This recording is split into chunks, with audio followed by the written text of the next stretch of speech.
નમસ્કાર, આપ જોઈ રહ્યા છો સ્પાર્ક ટુડે ન્યૂઝ. સર્વ પબ્લિક સેવા ટ્રસ્ટ દ્વારા રાજસ્થાનના સિરોહી જિલ્લામાં સેવા આપવામાં આવી છે. વડોદરાથી રાજસ્થાન ખાતે સંસ્થાના કાર્યકર્તા પહોંચ્યા છે અને ત્યાંની પ્રાથમિક શાળામાં તેઓ દ્વારા વિતરણ કરવામાં આવ્યું છે.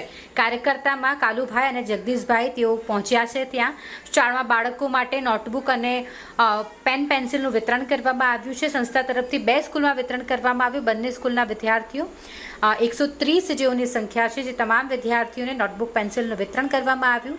ત્યાં પ્રતિનિધિ કાલુભાઈ અને જગદીશભાઈ ખાસ સંસ્થાના પ્રતિનિધિ છે, તેઓ હાજર રહ્યા હતા. વડોદરાથી રાજસ્થાન આ ટીમ પહોંચી હતી ખાસ વિતરણ કરવા માટે.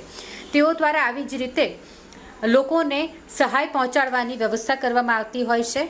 પ્રાથમિક શાળા વિશે વાત કરીએ તો એક રાજકીય ઉચ્ચ પ્રાથમિક શાળા અને બીજી સંયુક્ત શાળા સર્વ પબ્લિક સેવા ટ્રસ્ટ તરફથી વિનામૂલ્યે આ બંને શાળાઓમાં સેવા આપવામાં આવી.